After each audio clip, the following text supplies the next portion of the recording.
Yo soy Carlos Martín y estoy aquí con Juan Varo. Yo vengo en calidad de artista de la exposición Tierra que empuja, Tierra que pasa, en el marco del Festival FACBA. Y bueno, Juan, si quieres... Sí, yo soy Juan Varo, soy profesor del Departamento de Lingüística General y Teoría de la Literatura, y vengo también pues, a hablar con Carlos en este espacio del FACBA y de su exposición. Y justamente me gustaría comenzar por ahí. Me gustaría que nos hablara un poco de tu exposición, quizá en tres aspectos importantes. En primer lugar, la vinculación con ese concepto del cabezón de Gavia que tú desarrollas en tu trabajo. En segundo lugar, la narratividad que le has dado a tu exposición, que me parece extraordinaria y que creo que debe de comentarse. Y por último, me gustaría también que explicara el aspecto material, el aspecto artesanal del trabajo, porque creo que sobre todo para un lego, como en mi caso, como puede ser de muchas personas que acudan, pues es algo que pasa desapercibido. Sin embargo, ese proceso de elaboración y de trabajo con los materiales me parece esencial en este trabajo tuyo y creo que debe de manifestarse. Entonces, pues... La exposición empieza con un proyecto de investigación que surge a raíz de una frase que forma parte del folclore granadino, que tiene más cabeza que el niño Gavia. Y bueno, se usa cuando alguien es muy testarudo o lo que sea. Y a raíz de ahí pues empecé a tirar de un hilo que al final resultó larguísimo, ¿no? El niño Gavia era Manuel Baena García, un individuo que nació en 1860 en el municipio de La Gavia y que padecía hidrocefalia. En la época la cirugía para solventar esta patología pues no estaba muy avanzada y normalmente los casos de hidrocéfalo acababan en una defunción temprana, sobre los 5 o 6 años como mucho, ¿no? El caso de este hombre era extraordinario y él vivió hasta que entró a los 50 años. A partir de aquí pues empecé a buscar como los retales de la historia, ¿no? Y ver qué parcelas de verdad había en lo que se contaba, qué parcelas de mentira, y sin entrar realmente en una catalogación o tratando todo de manera horizontal, ¿no? Tanto lo que fuese ficción como lo que fuese realidad.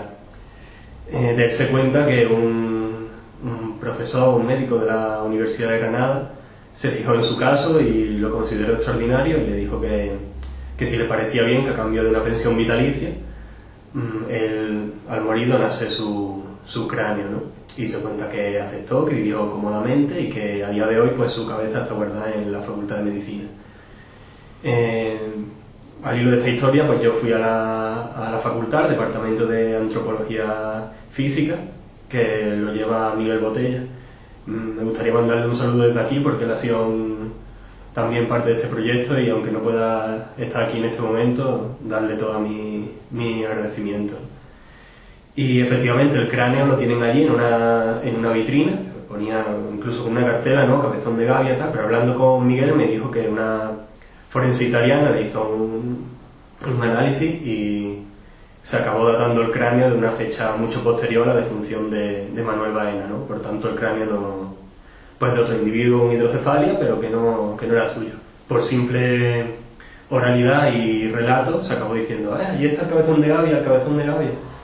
Pues hasta que está allí con su retrato, con su cartela. Es curioso porque después de ir yo allí, le quitaron la cartela, ¿no? Para evitar confusiones.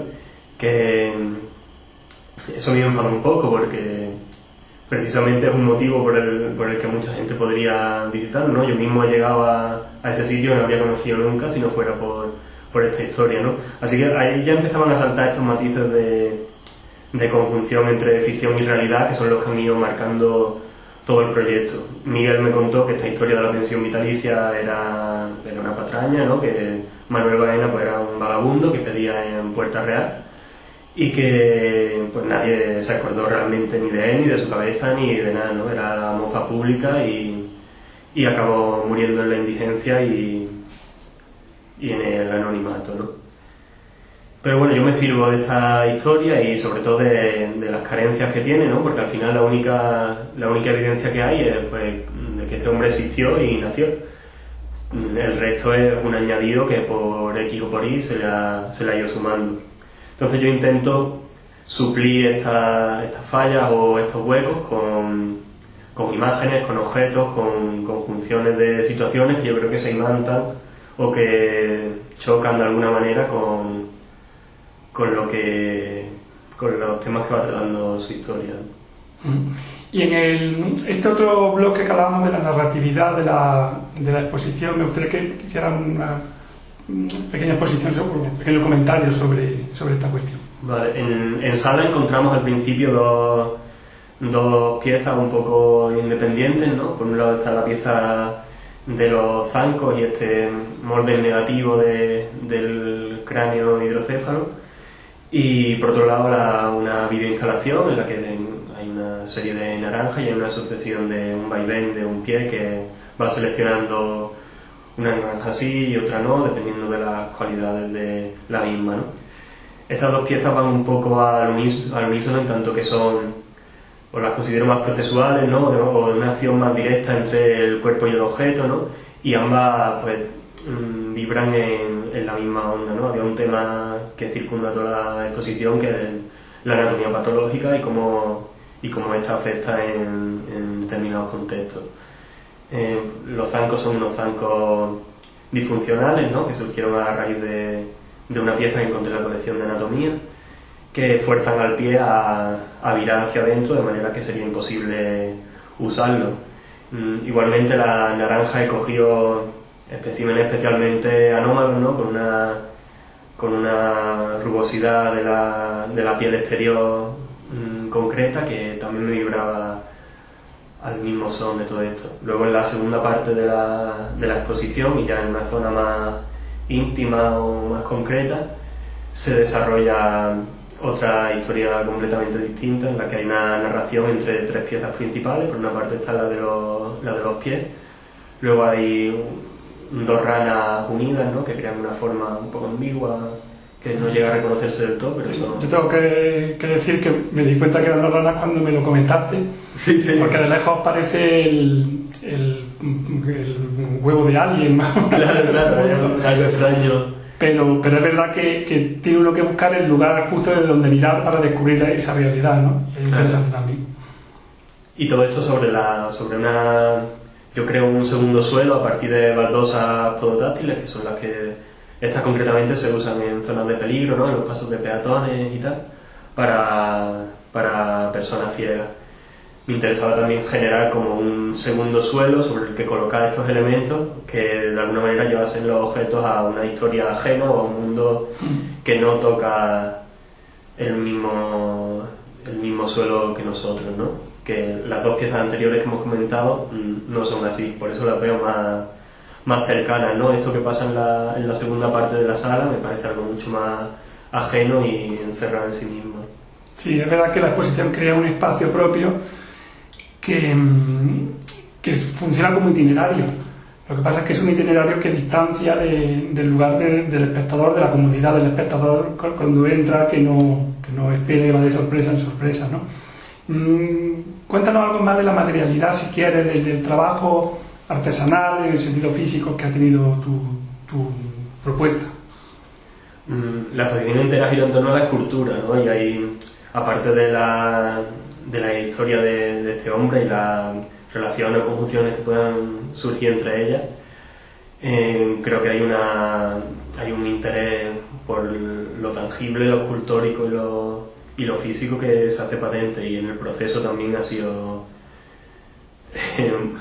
a pesar de mi fuerza física, bastante importante, ¿no? Hay una repetición de muchos motivos, ¿no? Tanto la baldosa pues está repetida hasta la saciedad con un juego de moldes y de transformación de materiales, ¿no? También la pieza de los pies ambos, ¿no? Esta de la colección de anatomía, y también el cráneo hidrocéfalo han sufrido una reversión de sus cualidades físicas, en tanto que cojo la pieza original de patrimonio, la escaneo, la paso a impresión 3D, la trabajo en 3D y luego ya la convierto en físico a través de un proceso más artesanal, que es un molde de silicona y escayola. Y También incidí en el tema de la repetición, que yo creo que en todo el proceso del proyecto ha sido un descubrimiento que se ha ido haciendo hueco en todas las piezas, ¿no? Están tanto las naranjas, que también están en distintos materiales, pero partiendo de un mismo motivo. Las baldosas, la rana también está desdoblada, ¿no? O incluso en las sombras que producen las propias piezas con este foco puntual, que también se crean una suerte de doppelganger en la pared, ¿no? Sí. Sí, eso funciona de una manera sorprendente y muy atractiva con el cráneo, con ese punto final en el que uno no puede evitar acercarse sin verse a sí mismo acercándose, ¿no? En la sombra. Y además hay un cráneo que está vuelto hacia la pared que también genera una inquietud en el espectador bastante grande. Me gustaría que lleváramos ahora un poco la conversación hacia el tema de la lentitud como motivo que genera pues todo este trabajo del FACBA de este año. Y quería proponerte dos ideas para que discutiéramos un poco sobre ellas, dos maneras diversas de ver el problema. Es claro que el problema de la falta de tiempo es perenne en el pensamiento, por lo menos el pensamiento occidental desde muy antiguo, pero también es verdad que el sesgo tecnológico de nuestra civilización pues ha hecho que esto se exaspere, acuciado primero por una tecnología que prácticamente abole el tiempo y nos lleva a la inmediatez, pero por otra parte por la perentoriedad de toda nuestra vida, que está siempre cargada de plazos, horarios, funciones acotadas, etcétera, ¿no? Que parece que nos va llevando por un itinerario también temporal, ¿no? Diverso de este itinerario espacial que tú proponías en tu exposición, y ante eso, a mi juicio, se pueden plantear dos opciones. Hay una primera, que es la del desdén tecnológico, que parte en algunos casos por esa idea del último Lyotard, que se preguntaba si lo más propio del ser humano no fuera justamente la inhumanidad.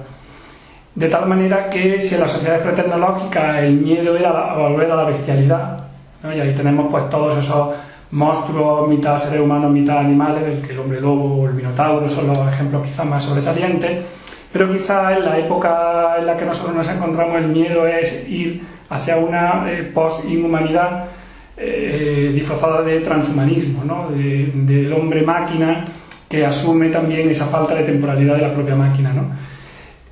Creo que esta propuesta, y ya adelanto un poco mi opinión, ¿no? Creo que esta propuesta nos puede llevar, o podemos caer en el peligro del esencialismo, de buscar una esencia de lo humano que es siempre peligrosa, y desde luego, incluso estoy pensando ahora mismo en algunos académicos y ensayistas contemporáneos que proponen esa especie de desdén por la tecnología en busca de una serie de esencias que no se atreven a definir, porque enseguida la definición tendría tal cantidad de excepciones que no llevaría a nada. Y la segunda opción que te propongo es volver a un pensamiento distinto, y por eso traigo a colación una cita de Séneca, que yo creo que quizá pueda también servirnos, iluminarnos un poco en esta necesaria postura ante la necesidad de lentitud y el apremio de la vida, ¿no? Séneca reivindica la paciencia como virtud. Me interesa sobre todo esa idea de la paciencia frente a la lentitud, porque en la paciencia hay un respeto a un tiempo ajeno, bien el del otro, que tiene que llegar, bien el de las cosas que tienen que madurar. Y entiende también ese tiempo de espera como un proceso, ¿no? En esa misma idea de maduración que estamos comentando, y que de alguna manera enlaza con ese proceso tuyo de trabajo, de búsqueda, que también nos has contado hace un momento. O sea, cómo esta exposición germina a partir de un personaje popular de la cavia, y cómo genera un proceso de investigación que a su vez lleva a un proceso de elaboración de un trabajo artístico, y finalmente pues a esta exposición que podemos ver, ¿no? Y Séneca dice, por tanto, que es necesaria la virtud de la paciencia, porque debemos considerar, y eso yo creo que es lo que quizá falta hoy día, la dificultad de la propia naturaleza. Es decir, la dificultad es propia de la realidad, o es propia de la realidad, mejor dicho, y en ese sentido debemos hacernos cargo que esa dificultad genera un proceso, un trabajo. Y por eso tenía yo tanto interés en que nos contara un poco el proceso de tu trabajo, porque el espectador lego puede no verlo directamente. y en el resultado que podemos ver en la exposición están incluidas todas esas horas de investigación, de pensar y finalmente de elaborar también, ¿no? Entonces, esa idea de que la propia naturaleza es difícil y el arte es otra naturaleza sobrevenida o sobrecreada, pues también debe hacernos reflexionar sobre la necesidad de entender la lentitud no como una lucha contra la tecnología, que muchas veces lo que hace es lo contrario, favorecernos, darnos más tiempo, sino más bien como una especie de reubicación de las cosas. No sé qué te parece o qué te sugiere. Sí, yo comparto como este matiz medio peyorativo que tiene la palabra lentitud, ¿no? Con contraposición a paciencia, que sí está más centrada en sí misma, ¿no? Y en un dejar ser del alrededor, ¿no? También, conforme ha ido avanzando el proceso tanto de trabajo como de investigación, era curioso cómo se trataban desde dentro del proyecto temas asociados a una vuelta a unos saberes más calmados, ¿no? O pacientes o tranquilos, o una forma de hacer que se deleita en la repetición o en la creación manual o artesanal. Todo esto enmarcado bajo un clima de absoluta rapidez, de plazos, textos, grabaciones, y que al final es el tramoyaje que hay detrás de todo este festival, ¿no? de toda esta parafernalia. Ahí hay una cosa interesante. Estoy pensando ahora mismo en las naranjas que usted ha comentado, que me comentaba el otro día que que reproduce la textura de estas naranjas agrias granadinas que entienden la maduración como un arrugarse y un consumirse. Nosotros entendemos la maduración de la fruta como el llegar a su plenitud de sabor, su plenitud de textura. Sin embargo, estas naranjas lo que hacen es que se podrecen, ¿no? O se arrugan y se van secando por dentro sin llegar a madurar nunca, ¿no? Y en ese aspecto creo que también la reflexión debe ir un poco por ahí, porque el propio espectador busca el resultado. Yo hace poco me contaba, no es una cosa nueva, pero yo me entero tarde de todo, esa costumbre que tiene la gente de ver las películas a cámara rápida, que supone en casa, ¿no? ¿Se hace eso? Sí, yo me quedé igual que tú te quedas ahora, que supone no ya un desprecio al trabajo de las personas que la han hecho, ¿no? Sino también un desprecio a uno mismo y al tiempo de uno mismo a la vez, ¿no? Y creo que la parte esta de la naranja simboliza especialmente o representa especialmente este planteamiento, ¿no? Hay una tercera cuestión que me parece interesante y que creo que ya se ha tratado en alguna de las otras conversaciones de este festival, por lo que hemos podido ver, y tiene que ver un poco con la posibilidad. Incluso en los propios folletos de divulgación del festival se habla de otras posibilidades y otros criterios. Y esto lo relaciono un poco con esa sensación que notamos unos profesores, por lo menos yo y sé que otros compañeros también, de un cierto pesimismo en la gente más joven. Gente que, pues, como tú, pues oscilan pues, en la vida académica entre los 18, 19 años, los 23, 22, depende, ¿no? Los máster quizá un poco mayores, ¿no? Hace poco me contaba un compañero que es profesor en la École Normale en París, que le había leído un artículo en Francia que había tenido bastante revuelo, que decía que la juventud contemporánea francesa, pero por extensión creo que también la española, estaba sufriendo por un lado un pesimismo muy agudo que de forma un poco extraña había devenido en puritanismo. Un puritanismo moral que va más allá de las ideologías de izquierda y derecha porque no es religioso. O sea, generalmente nosotros el puritanismo, y originalmente es así, lo vinculamos a la religión. En este caso no, es un puritanismo ético, pero que se vincula a ese pesimismo y esa angustia de pensar que el mundo se acaba. Y que el mundo se acaba sin remedio. Es verdad que a lo largo de la historia ha habido épocas en las que se pensaba que el mundo se acababa. Y se han generado pánicos, crisis, cambios sociales a veces muy violentos, motivados por esa exasperación de la falta del tiempo, ¿no?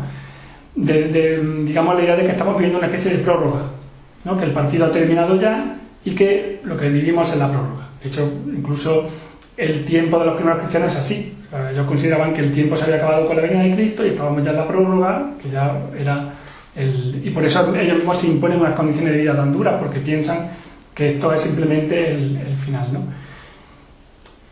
Y ante eso, a mí me parece que caben, bueno, por supuesto caben varias opciones, ¿no?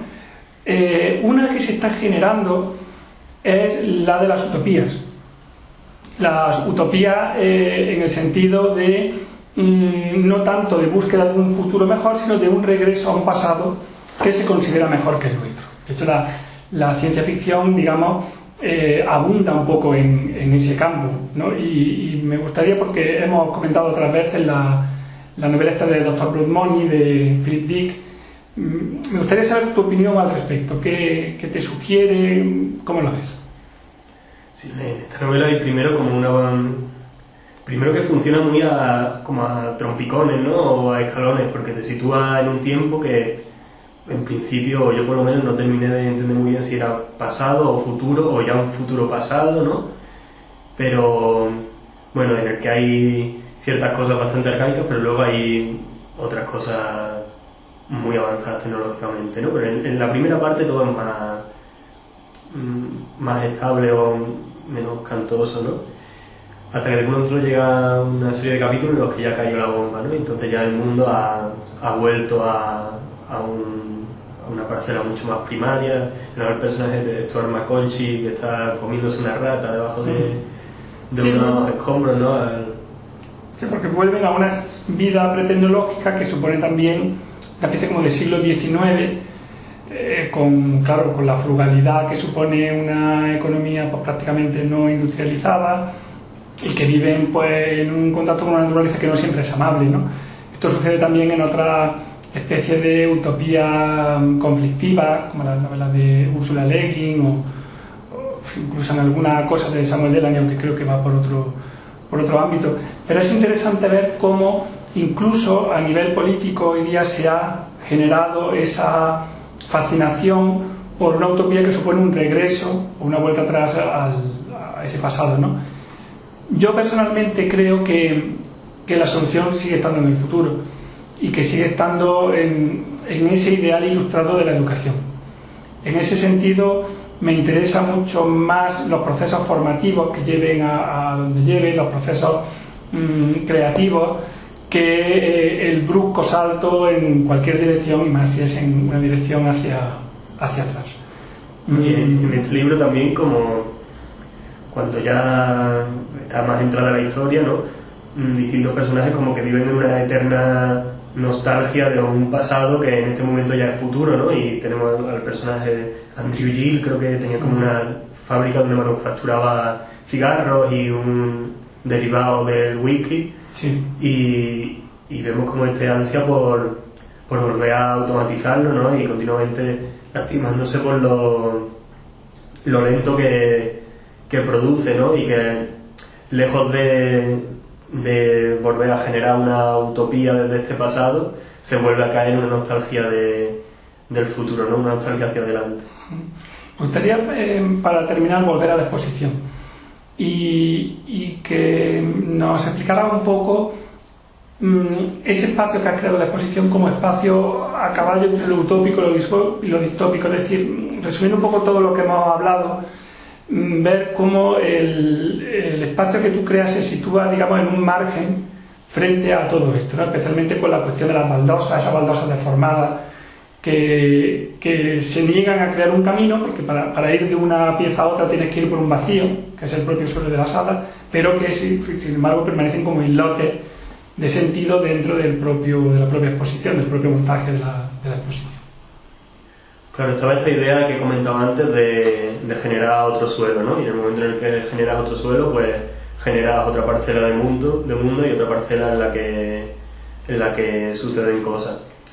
La pieza ha ido mutando, ¿no? Distintos objetos pues han entrado ahí, han salido y al final no están en el resultado final de la exposición, otros se han quedado, como la rana o las piernas. Y primero, que es una pieza que yo muchas veces no termino de entender muy bien tampoco, ¿no? Y eso me atrae, porque creo que todavía incita a la posibilidad, ¿no?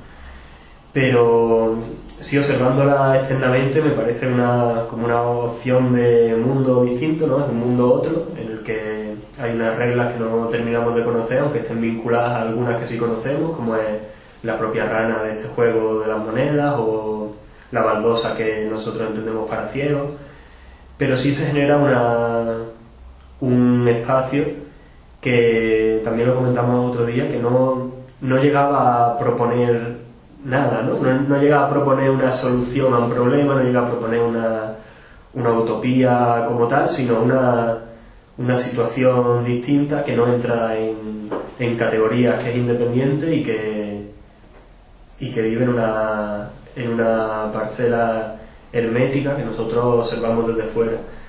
También es una pieza que surgió a raíz de un